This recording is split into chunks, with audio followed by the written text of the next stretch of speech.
Hey, welcome to Real Estate Resource. Thanks for stopping by. Don't forget to like, subscribe, and hit that notification bell.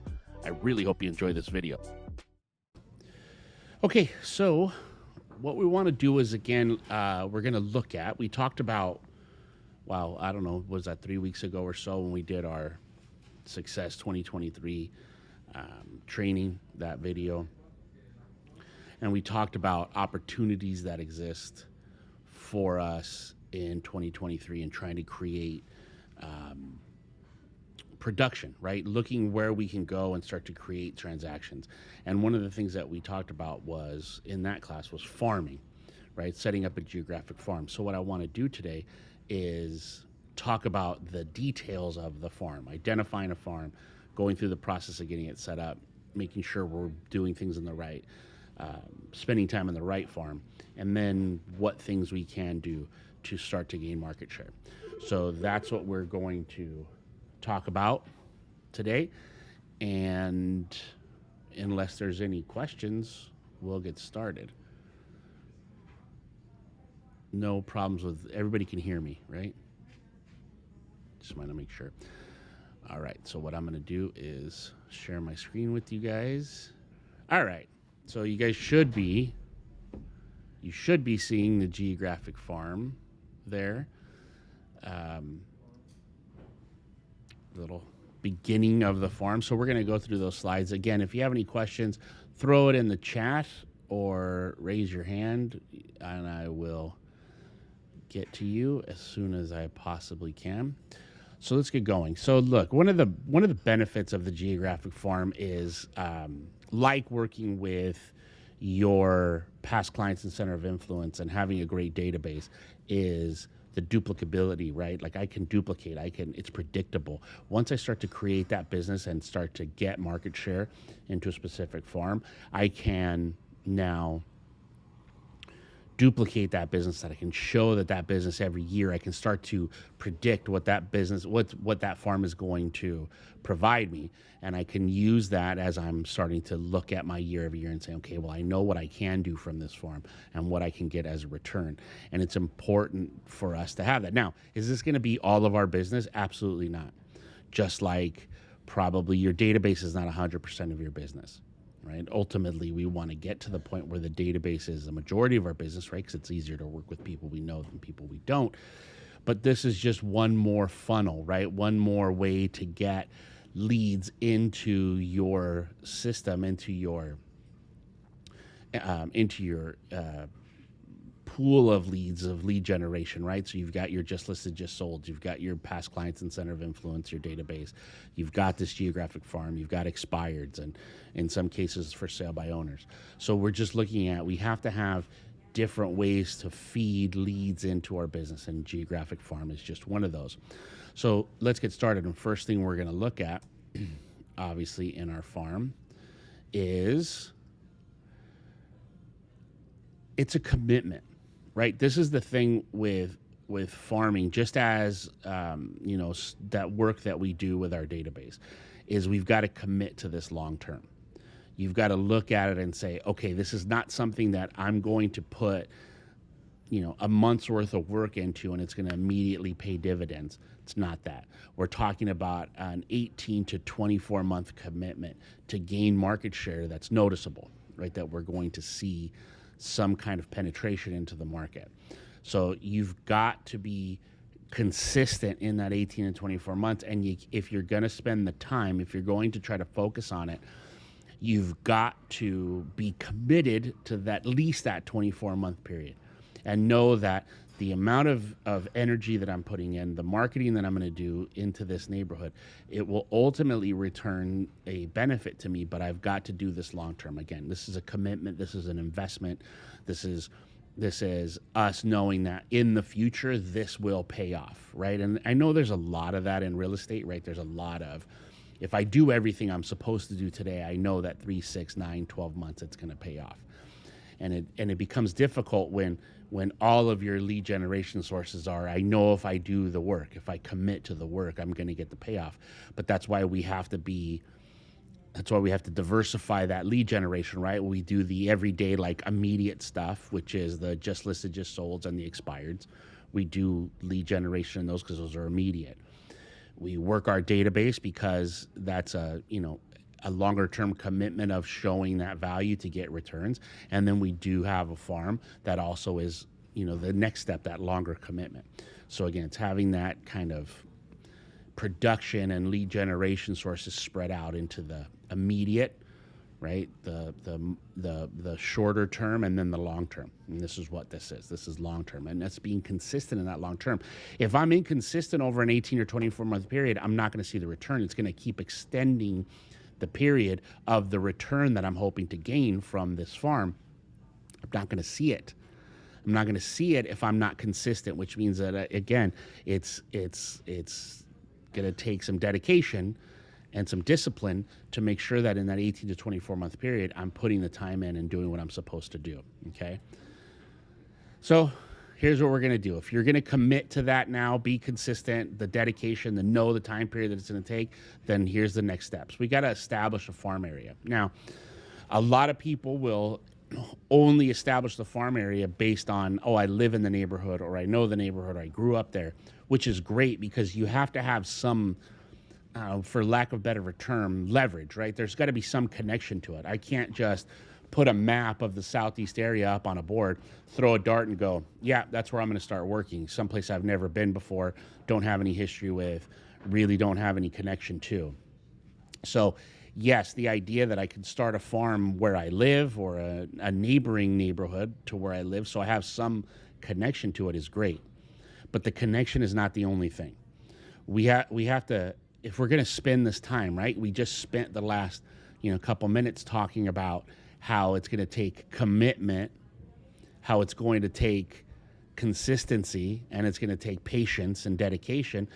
Why am I going to invest the time, the dedication, the consistency, the work, the sweat equity into a place that doesn't have a return? And so those are the things we're going to talk about. So yeah, leverage, obviously, connection is very important. So we're going to look at what's a manageable farm, right? First thing we should do is look at 500 to 1,000 homes. If you're starting a farm, it should not be more than 1,000 homes, because as we talked about the amount of work that's going to go into it, 1,000 is not manageable. We're not going to be able to have the consistency, do the things we want to do, spend the time we need to spend there, because it's going to be too large. So when we start talking about farms, I've had conversations with agents in the past who are like, yeah, Downey's my farm. Well, Downey's 3 square miles and it's thousands and thousands of homes. That's not going to be your farm. That's part of your market area, and you're going to market and work within a farm within that market area, and you're going to use data and statistics from the entire city, sure. But your farm itself, where you're going to spend time and create the relationships, it's got to be 1,000 homes or less. And when you get under 500, the reason we don't want to go under 500 is because even if our return in that farm is good, if there's not enough transactions just because of the lack of size of it, it's not worth the time. Okay, so 500 to 1,000 homes to start. We want to get as close to a 5% turnover as possible. Now, I know that there's other people out there. I know Tom Ferry and his coaches talk about, these 7% returns, which would be fantastic if there were some around us. But in our market areas, unless things have changed drastically over the last few years, really 5% is about the turnover you're going to find for a great farm. Price point goes up, that turnover could be less if your goal is not market share. If your goal is not units, it's just dollars, then you could have a turnover rate that's a little bit less because the price point is higher. So you're going to get that GCI return. You're going to make bigger commissions. So fewer sides, bigger commissions. So if you're looking at dollar goals, that's fine. You can go lower. If you're looking at unit goals, which we all should be, right? When I talk to you guys about statistics, when we go over those things and we talk about market share is how many units we do out of a potential market, right? That's our percentage, is the percentage of units that we do. And the reason I like to measure units, and you should too, when we're looking at farm and at a geo farm and we're talking about, being the go-to realtor for that farm. The reason you want market share is because at some point prices are going to change, right? So if I hate to tell you guys, but at some point in the future, prices may go down, right? And if prices go down and I'm basing all of my business just on the income, right? Just the number, the gross commission number and the volume number that's coming out of that farm. If that volume starts to decrease because prices are decreasing, even if sales numbers remain the same, right? So for example, if I have a 500 home farm that does, 25 transactions a month or a year, sorry, not a month. That'd be great if you had 25 a month, 25 a year. And at 25 a year, right now, the average sales price is $750,000. So I'm making good paycheck if I'm getting any percentage of that. But as the price starts to fall and I continue to do those numbers, right, the same sales, it's still 25 sales a year, but the sales price is now $650,000. If my only concern is my volume and my gross income, then those numbers are going to start to hurt. But if I continue to focus on the market share, the number of units I'm doing within that farm area, then I will control that market, and and grow that market. And as prices start to go again, I will see the benefit of that. So this is long term. This is strategy stuff, and I want you to always just focus on the unit number, not the paycheck, right? Not the gross commission and not the volume number. Okay, because that volume can be misleading. When you see people that do large volume and you look and you see their unit numbers, sometimes their volume is high, their units are low. If those prices start to change, their business is going to suffer. You want to focus on that unit number. So we're going to find something that's close to 5% turnover as possible, right? So like in my example, I said a 500 home farm, if it has 25 sales a year, that's 5% turnover, okay? Let's see, how long before we see a return on a farm? That's why I said the commitment is going to be 18 to 24 months. And at that 18 to 24 months, you're not going to be the dominant agent yet in that market, but you're going to start to be clawing away market share from everybody else. Right? Like, and the reason I say that, and we'll talk about it a little bit farther, is if you start to look at the farm and do research on these farms that you're going to be choosing, you'll start to notice that the chances are there's probably not a dominant agent that's doing most of the business. There's somebody who's maybe doing 2 or 3 sides of everything that's happening there, but the majority of the business is going to be done one, and you're going to see some stuff from outside agents. Okay, but it's going to, for you to really see traction and for you to be the name, it's going to take you, again, like we talked at the beginning, the 18 to 24 months. Okay, so because we need the 5% turnover as close as possible, you're going to have to research more than one farm, right? You're not going to just walk outside and say, you know what? This is my neighborhood. I know from this street to that street and from this street to this street is going to be 500 homes. This is where I'm going to start marketing. And then you go start to do the research and we find out that it only has a 3% turnover and the price isn't high enough for it to make sense. So I can't really spend my time. I can't make it make sense to spend the time there, right? So I have to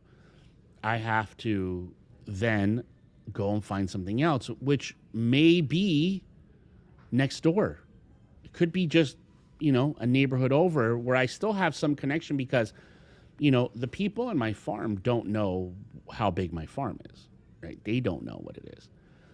They know that I'm doing some stuff for them and that I'm marketing into it, but they don't know exactly where the borders of the farm are. So maybe I have to move over a little bit and I can still, claim that my connection to the neighborhood is that I live in the neighborhood or things like that. But I'm going to have to kind of identify more than one farm, more than likely, to find the turnover that makes the most sense for me to invest. And the way I'm going to do that is I'm going to start using the streets because it's the easiest way to map it, right? So I'm going to look at a street to the north. I'm going to look at a street to the west. I'm going to look at a street to the east and a street to the south. That's going to be my border, right? And I know not all neighborhoods are set up perfect where it's an exact square, but you can still generate. There's usually some streets that are easy to navigate and to look at and identify and say, okay, well, this street to the north, this is the one to the west and the east, and this is the one to the south. And then I'm going to have to try to find out how many homes are within that. Now you can already start to estimate it if you have any kind of, like I said, connection or knowledge or leverage in the farm. You probably start to figure out, you can estimate on your own in your head, right? Because if I drive down if I drive down one street, right, let's say the first street of the border of my farm, and I see that there are 50 homes, right, 25 on each side of the street, or 50 on each side of the street, so I have 100, then I know that if I just count a certain number of streets up, I'm probably going to be close, right? So if there's 100 homes on one street, I know I count 5 streets up. That's my north and south border, or my east and west border, and then I go north and south from there, and there you have it. You can kind of start to estimate it. Now, to know for sure, right, for me to go and be certain, I'm going to send my farm or farms to my title rep, and I'm going to show them what the boundaries are. And then I'm going to ask them to tell me exactly how many homes are in that area. What is the actual number of properties that are in there, so that I can start to do my math. So title should be able to give you that number. So I would suggest that you maybe start to identify 3 or 4, maybe 5 on the long end of these potential farm areas, so that you can get the numbers of how many homes are there. And you start, again, you estimate what you believe is the number of homes at 500 to 1,000 in that farm. Send it to your title rep. I need to find out exactly how many homes are in that designated area, and then I'm going to start to establish the turnover. So you can do this from your title rep. You can get the average closed sides from your title rep, and they can show you, hey, I need to know for the last 3 years how many closed sides there are.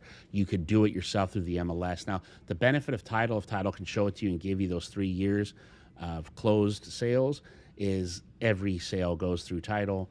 Not every sale goes through the MLS, so there's a benefit. But if you want to figure it yourself, if you want to start to calculate it yourself, because I know for certain that this is the number of homes, and I just kind of want to see before I start, really getting into it, I can do that through the MLS on the map search. So I can draw my own border on the map search, right? I have that little polygon tool up there at the top, and I can draw my map. As you can see for this one, for example, this is just us over here. It's Claymore and Arlington and Taradale and I think that's what I can't read that, but that's our neighborhood, right? So you can see it's not a perfectly straight line, but there's a little block of homes. So I can get that block filled out. And one of the nice things on the MLS search is it kind of even shows you can start to estimate how many houses are there just by counting the little squares, right? I can just count those little squares that are within there, and that'll show me, kind of give me an idea of what the houses are. But there's my map. I've drawn around where my farm is. I go to my criteria next after I do that. And now once I've done my criteria, I'm going to look at closed. Now this obviously is an old screenshot from forever ago. We did this, but it still looks the same. So I'm going to put the dates in on the closed. I want to see the closed sides in here.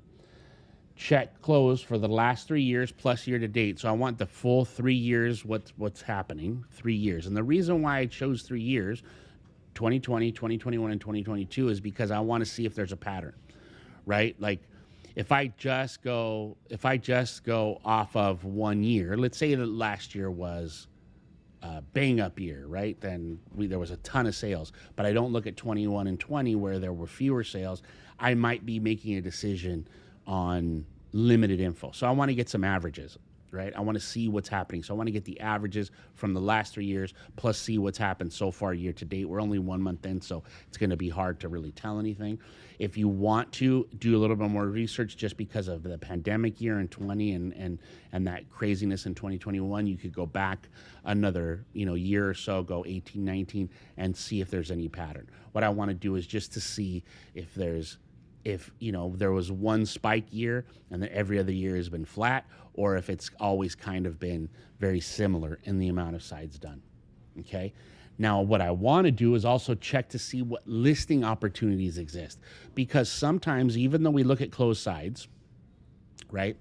We look at closed sides, that's what we want. But there are times where there are listings taken within a farm that were maybe not taken by a good agent, where somebody didn't have the correct conversation with the seller and that listing didn't sell, right? That listing didn't sell.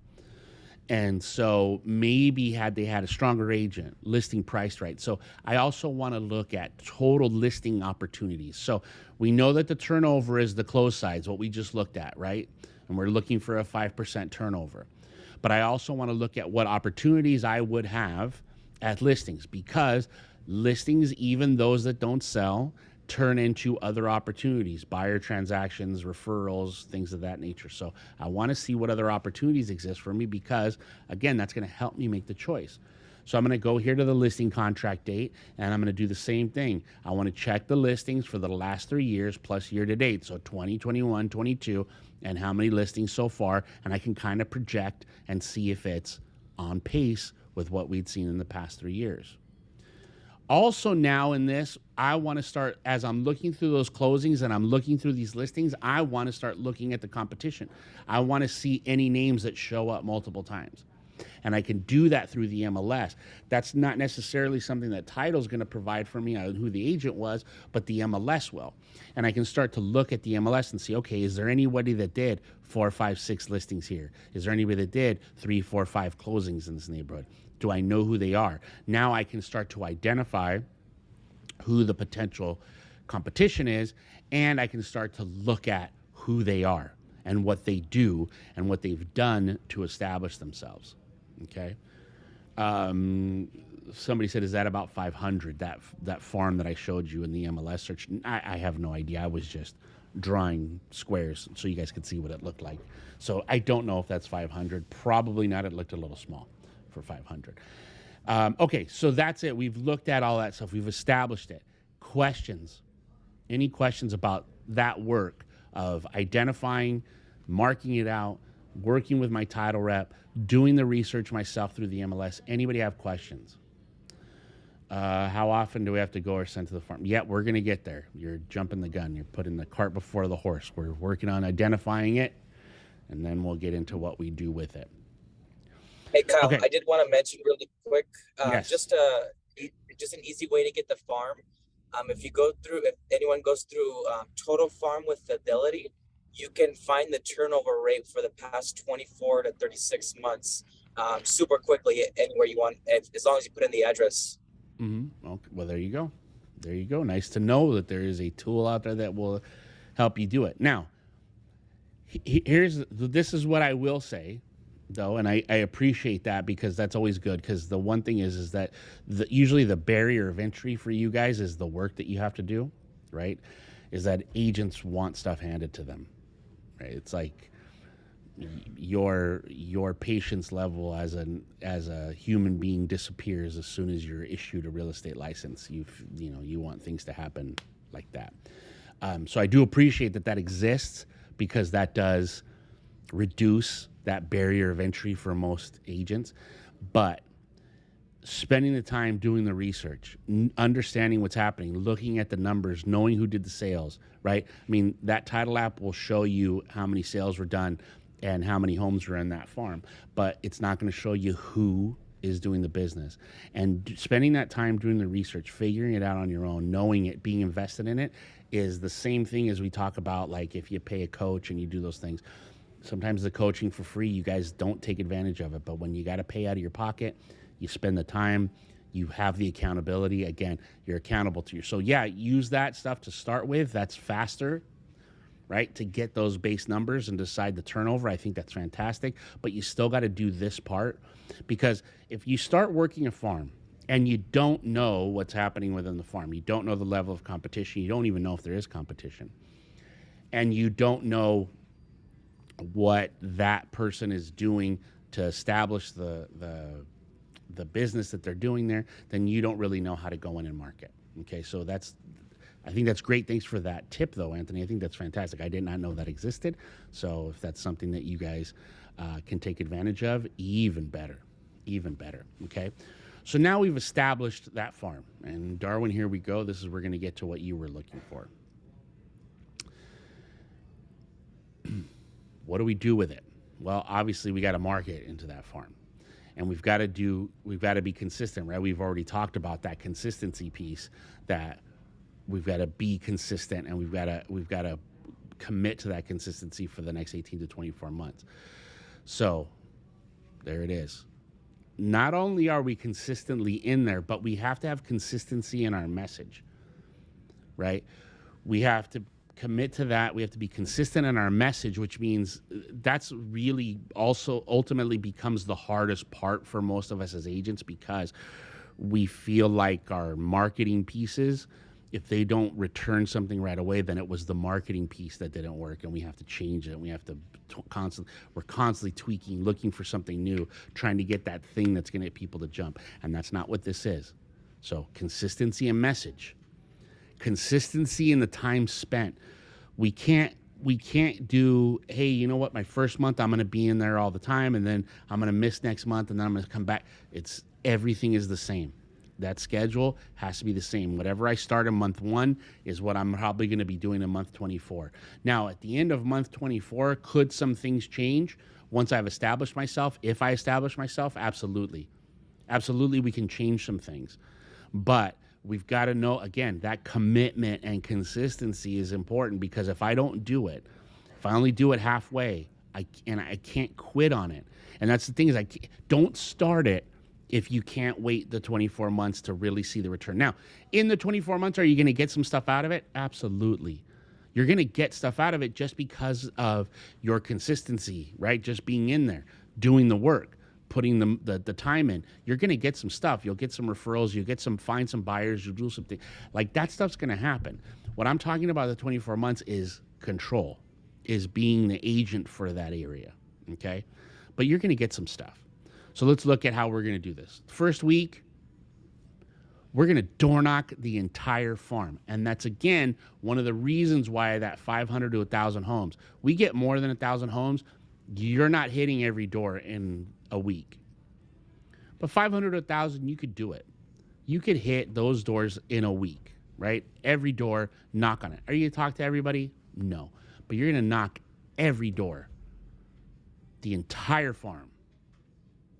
Right? Because I have to now, I can't just decide that I'm going to mail stuff into it, or I'm going to drop stuff off. I can't do that. I have to start to create the relationship with the people that live in the neighborhood. The only way I can do that is face-to-face with them.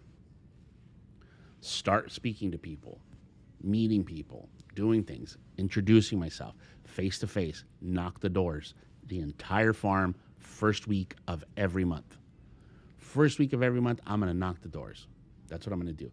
And if it's just me leaving a business card behind, or I have a very generic door hanger, like, sorry, I missed you, whatever it is, that first week of the month is always me out in the field. Second week, I'm going to do a market update. Okay? I'm going to do a market update. And what I mean by market update is I'm going to be total homes listed, total homes sold, average sales price, average days on market. And now, I'm not going to do it just for that farm area, because that would be very little data. I'm going to do it for the entire city. So if my farm's across the street in Downey, I'm going to do the entire city of Downey. Here's the average sales price. This is the total number of homes listed in the last month. This is the average sales price for the last month. And this is the average days on market for the last month, right? That's it. That's my messaging. Here's the information. Call me if you have any questions. Now, if I want to spend money and I have money to spend, I can do this with direct mail, right? I could do this with a postcard. I can mail this out to every home in my farm. If I want to spend the money, I have the money to spend, great. If I don't, I'm a newer agent, I don't have the investment yet, I don't want to make the investment yet, I can do this on my own. Now, instead of going and knocking on every door, I'm just going to go through with that postcard that I created, or the flyer that I created. It has that information on it, and I'm going to leave it at every door, right? Not throw it on the porch, just leave it at every door. And the benefit of that is I can get up at 6, 7 o'clock in the morning before I get my business day started, and I could just walk the farm every day and drop off as many as I can, so that I can hit that in that week. I can hit every door. Okay. That's second week. Okay. Week 3, just listed. All the homes listed last month. I know we just did that, but what I'm going to do now is that first one, the market update, was just a number, right? So, hey, there was 30 homes listed in the last month. This one is just going to be a written list, no photographs. Remember, we can't do that. It's just going to be a written list. Here is all the homes listed in the city of Downey in the last 30 days, and we're going to have the address and the list price. And that's it. Write some data, right? It's going to be, 123 Smith Street, 3-bedroom, 2-bath, 1,200 square feet, listed for $700,000. That's going to be the line. That's it. And it's going to look almost identical. The setup, the design, everything that has to be done with that first market update is going to look exactly the same. Your header, your footer, the colors, everything is the same.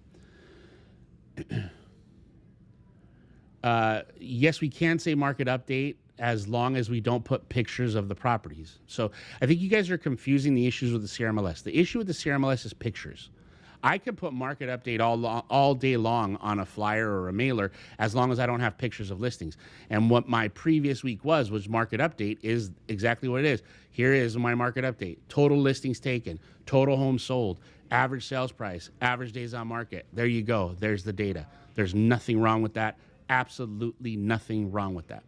The market update that the CRMLS has an issue with is when you guys put a market update and you put pictures of properties on there. Can't do that. Absolutely cannot do that.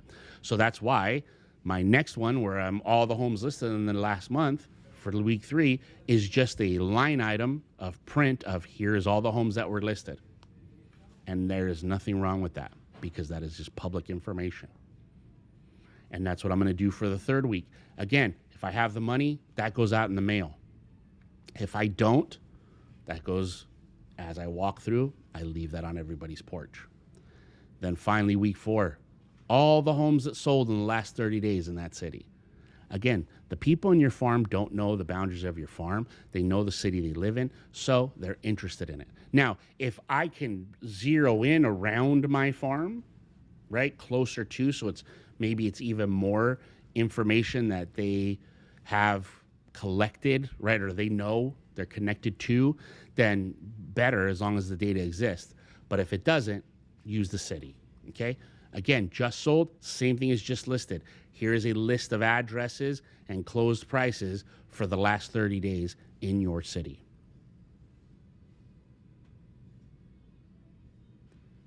Like we talked about, weeks 2, 3, and 4, you can drop them off or you can mail them. And when you have services like Cole Realty, which I have access to, and I can give you guys phone numbers, when you do those, if you by chance do the mailer, even if you do the drop off in weeks 2 or 3, I can start making phone calls into the farm to follow up. So if I go on, let's say I get through, I mail. Let's say, for example, I mail. So I mail in all the postcards, and I mail them, and they all go out on a Monday, so everybody's going to get on Tuesday. On Wednesday, I start calling everybody in the farm because I have the phone numbers that are available for that farm. And I call everybody, and I just say, hey, just want to check. I had just sent you out a marketing piece yesterday. It had, talked about what the average sales price is, or it was a market update for your neighborhood. Did you guys have any questions about that mailer I sent to you, or that letter I sent to you, that information I sent you? Do you have any questions? Now what happens is, like accountability with you guys as agents, is now the people in your farm who are getting those, they know that if I receive this on a Monday or Tuesday or a Wednesday, by Thursday, I'm going to get a phone call from Kyle, and he's going to say, hey, did you get it? So there's some accountability there where they start to expect that these things are going to happen, and maybe they start paying more attention to those mailers. Somebody asked in the chat why we can't put pics, because that's a CRMLS rule that we cannot use the pictures from the MLS, even if they're our own properties, to do market updates. That's it. It's a rule. Sorry, guys, can't do it. Okay? So again, 2, 3, and 4, I don't have to knock on the doors. It just has to be something from me. But what happens is the consistency. As long as weeks 2, 3, and 4, right, that market update, the just listed properties, the just sold properties, those marketing pieces have to look identical. They have to look identical, right? And the reason is, only thing that's going to change is the data, right? So the header's got your name, your picture, your contact information, or the footer has your picture, your name, your contact information. The top says just listed, the top says just sold, the top says market update, and the middle is the data that's different. As long as you guys do that, you can continue to do that. And what's happening now is what we're trying to do with that piece of the marketing is just create recognition. Okay? We got to make sure it all looks the same. All right, we got a couple things.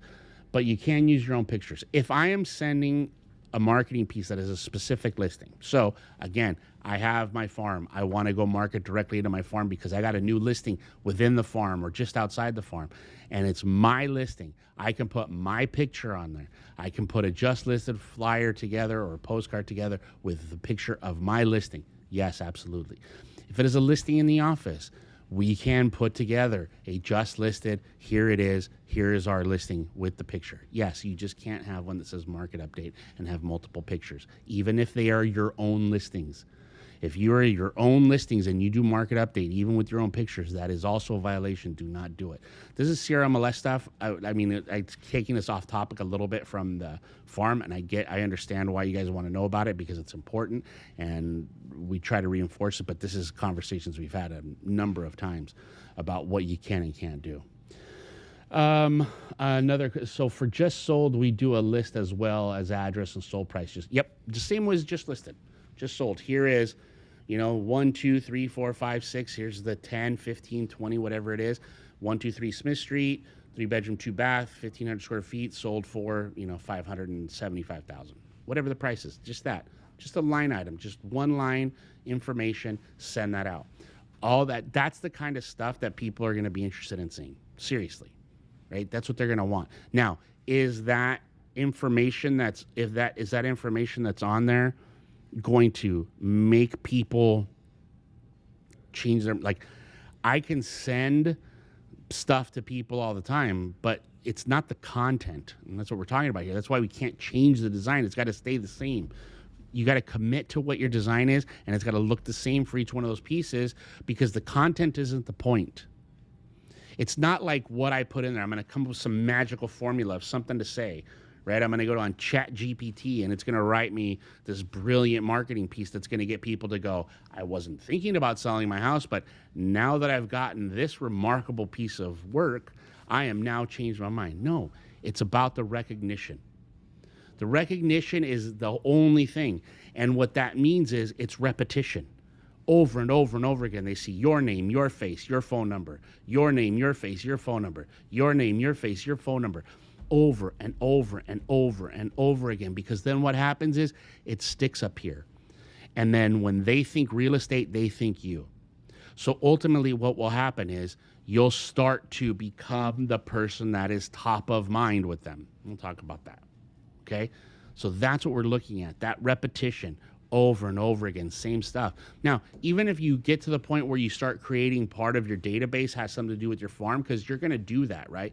You're going to start collecting information, phone numbers, because you're going to meet people and you're going to start create relationships with them. So sometimes your farm and your database are going to overlap.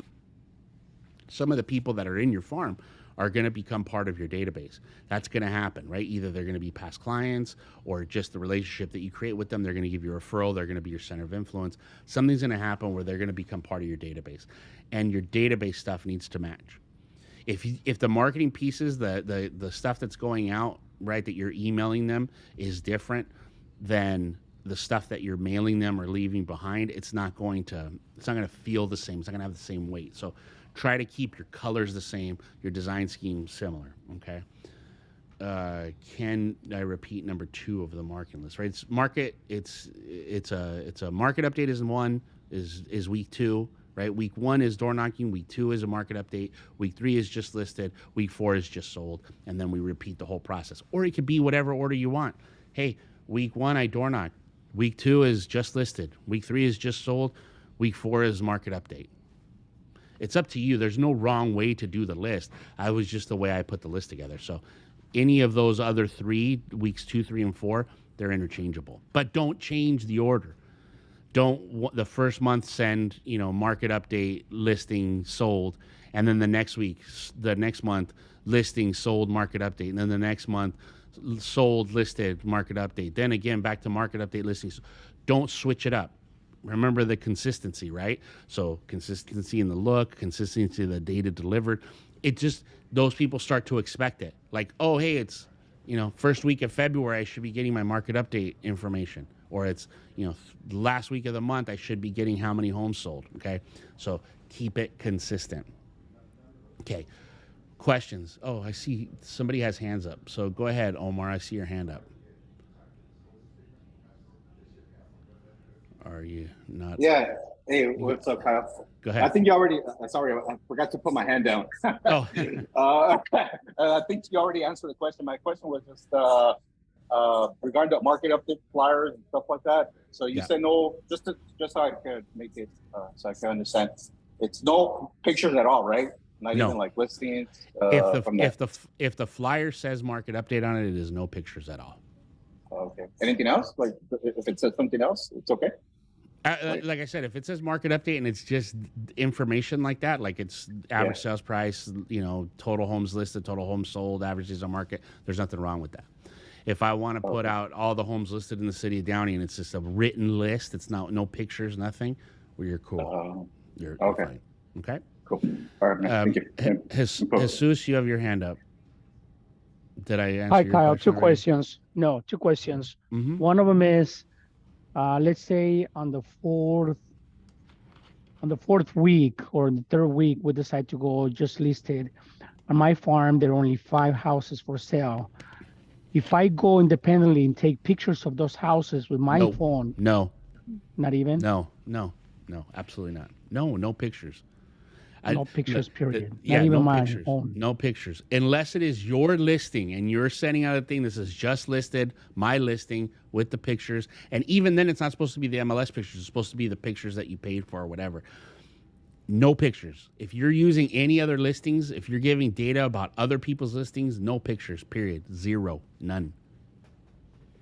Okay. And if you just give, not even a property of, the property that doesn't exist, a property that is not on the listed side, But like a random house, my house. But why are you sending out a picture of a random house? That doesn't make any sense. So it shows a house on the postcard, because we're talking about real estate, not just data. I understand that, but no, like again, look. First of all, if I'm sending out a picture, if I'm going to do anything on a listing, I don't know why I'm not going to put a picture that doesn't match. It doesn't make sense. It doesn't make sense. Unless your house is for sale, no, don't put a picture of your house. It doesn't make any sense. Again, this is not about the content. This is about the repetition of them seeing your name. I think you guys are missing this altogether. This is now becoming a conversation about the CRMLS, which is not a conversation that I was meant to have today, but I understand your guys' confusion. And Maricela is right. We need to have a training, but that's the MLS's job to do that training, and we'll bring the MLS in here to do that.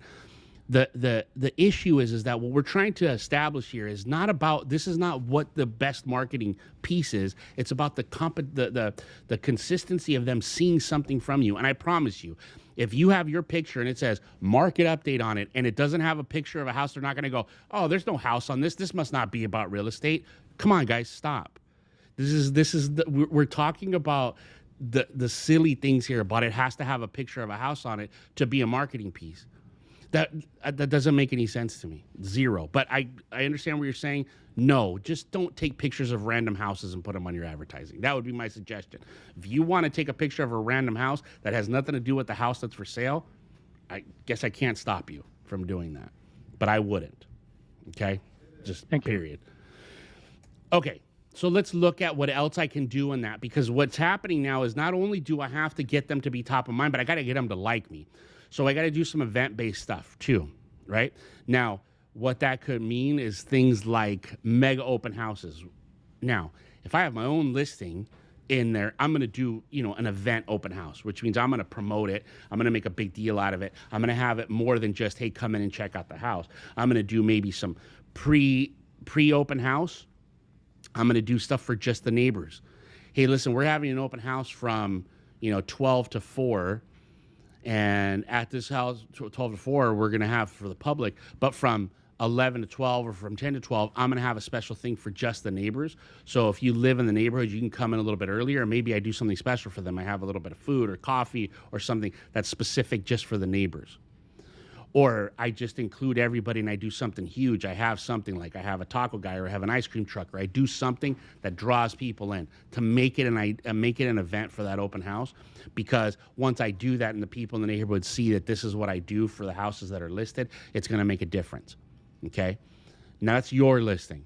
What I would start doing is where I'm doing the research on what's happening in each one of those markets, and I'm finding out who's doing the business. When I see that there's a listing that comes up in my neighborhood, in my farm, that's listed by somebody that's out of the area, then I'm going to go out of my way to contact that out of the area listing agent, see if it's possible for me to do open houses there, right? Because I, explain to them the truth. Hey, you know what? Congratulations that you got that listing. This is a farm area that I've been working for the last couple of years. I do a lot of business there. Would it be possible if I hold an open house for you and try to get your listing sold? Maybe they're okay with it. If they're okay with it, then you hold the open house with your listing, with your signs, open house signs, and put as many of them as you can with your name on it. Make sure you do that. Now, if you can't hold an open house within your farm, try to find one as close to your farm as possible, even if it's outside of it, and put your open house signs in your farm so that the people in your farm see your name. Because again, they don't know the borders of your farm. Okay, so do the open houses, make it a big deal, do stuff special for the neighbors, even on those that aren't your listings. Like, you're not going to do that mega open house, making an event, because it's not your listing, right? You're not going to get paid if it sells with somebody else. But if it isn't, still maybe do those open house times with the neighborhood. Do something a little special for the people that live in that farm. Okay, so make your open houses an event inside your farm. Community events.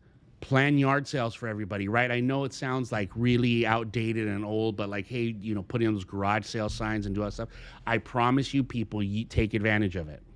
People will take advantage of it. If you go through your farm and say, hey, listen, we're planning a community yard sale for this date, and you do all the setup work for them, get the signs, do the stuff that you need to do with the city, you go through all that, set it up to make it easy for them, people will participate. And they will thank you for it. And then when the yard sale day happens, you go around and give out waters and do some stuff. Again, some of this stuff you don't have to do at the beginning because it's going to take an investment of money. And some of you guys are brand new and you're still trying to generate that money. And that's fine. You don't have the capital to invest yet. You do the other sweat equity stuff until you do. But these are things that you can start to add in. Okay. Electronic waste disposals, you see those all the time. Like, hey, there's a sign up at the Ralph's, bring your TVs, bring all your stuff here. Find ways to set one of those up for the community. People will appreciate that stuff. Again, your name on it, you doing things for the community. These are the things that we need to do to become likable, okay? And there's other stuff that you could do. You want to just be seen that you're you're part of the community, not just a salesperson. Right? And in these things that we're doing, besides the mega open house, but if I'm doing the yard sale, if I'm doing set up the things like, hey, we're going to have a mass shredding, right? I'm going to hire one of those shredding companies, come out, they got the shredder truck, they're going to shred paper for you. Or I'm doing the electronic waste disposal stuff, I set it up, here's where it's happening. Those things, when you do that, you're not going to stand there and go, hey, thanks for coming. Now who wants to buy or sell a house? It's not that. It's just going to be around talking to people, introducing your people, and hopefully what you're going to get out of that is a thank you. That's what you're looking for. Doing those things, your response, the response you're looking for from those people in that farm is just thank you. Because if you're getting the thank you, then you're doing it right.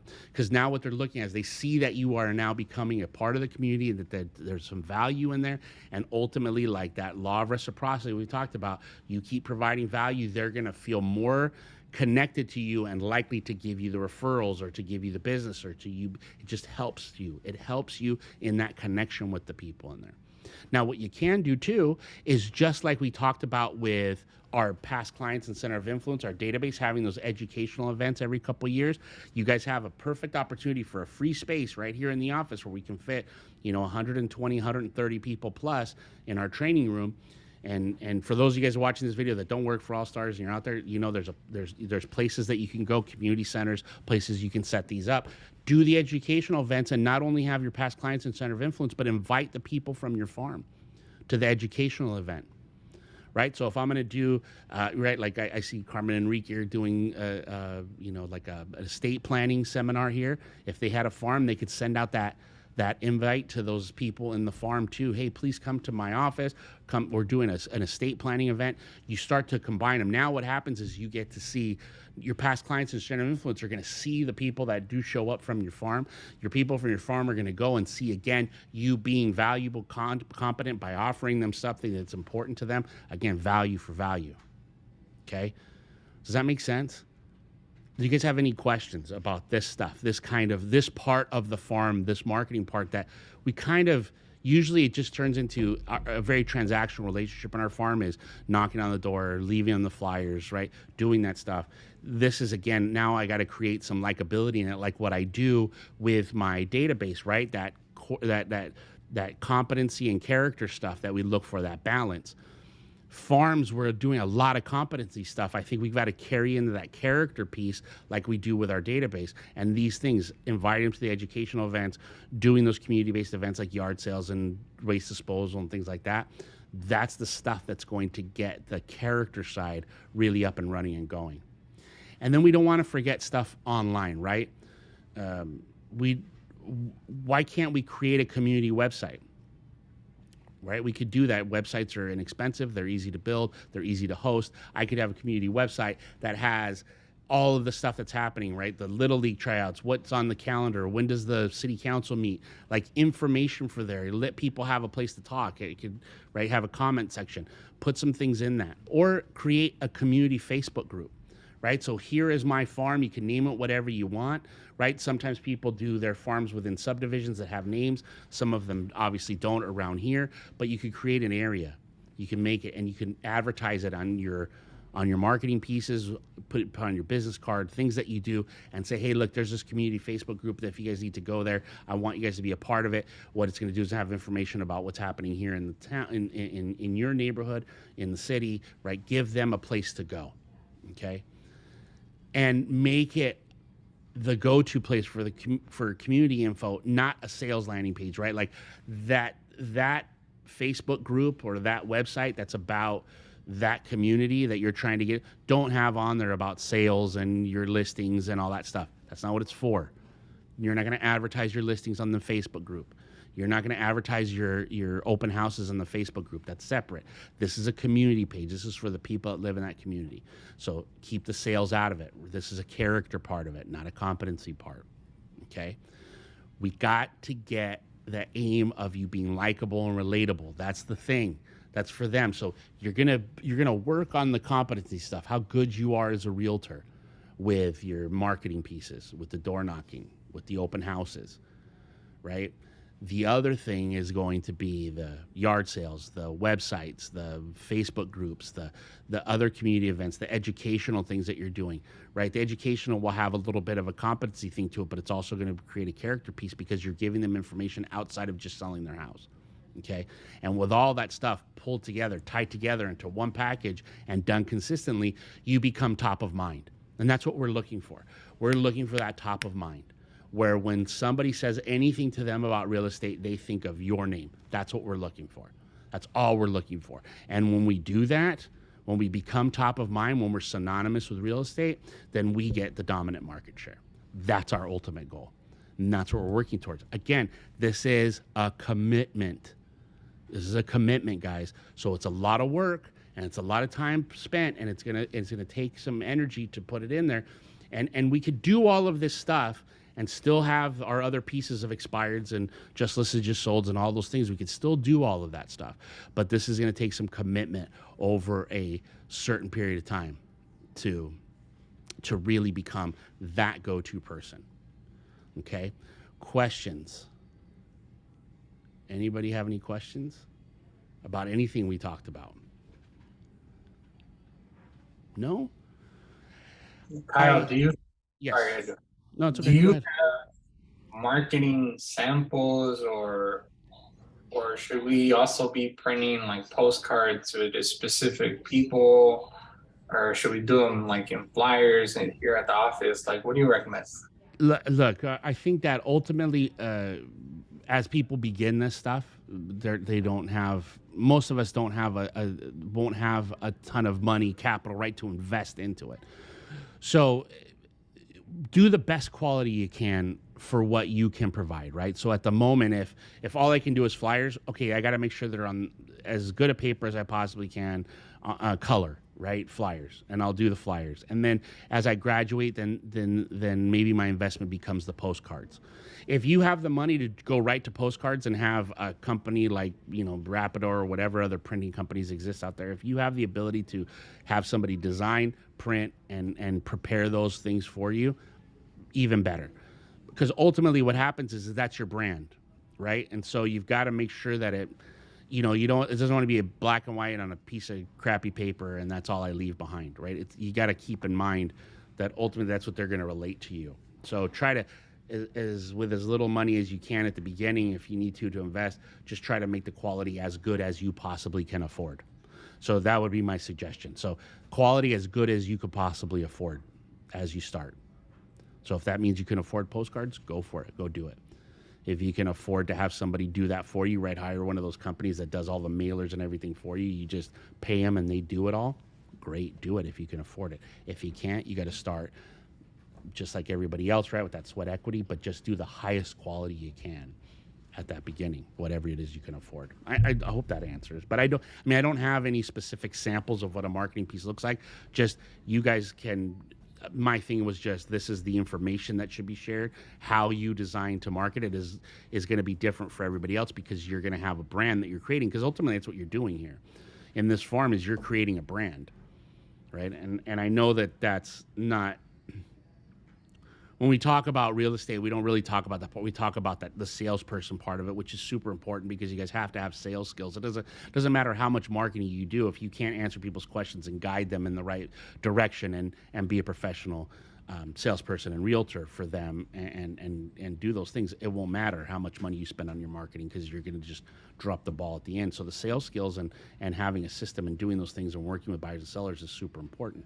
But this is still what we're looking at without a better term is you're creating a brand within that farm. So the marketing piece is going to be ultimately up to you what it looks like because it's going to represent your brand. It's just the information that's contained within. I think those are the easiest things to do to hit as you go forward. Okay. So I hope that helped. I hope that answered the question. Anybody else have any other questions before I let you guys go?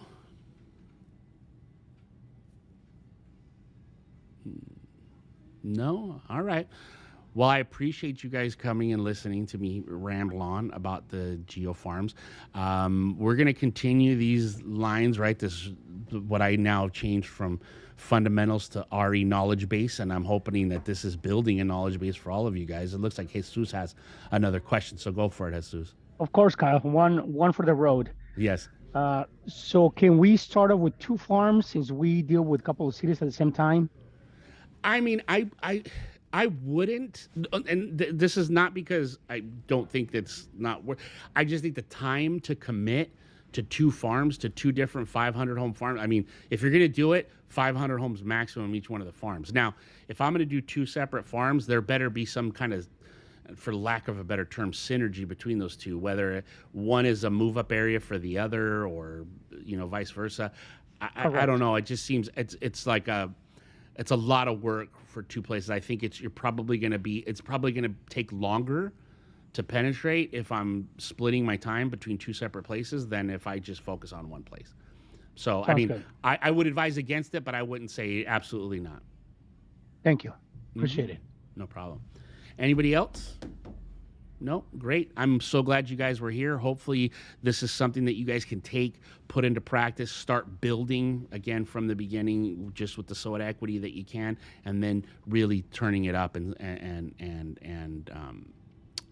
making this thing work, like, pouring fuel on the fire and getting to make something huge for you as far as repeatable and duplicatable business. And then, obviously you could always grow this farm once it starts to really return. And that's something else that we could talk about another time. So I really, really, again, appreciate you guys being here. Thank you so much. If you came in late or you missed any part of this, it'll be on YouTube a little bit later today, so you can get it there. Thank you so much. And I will talk to you guys later.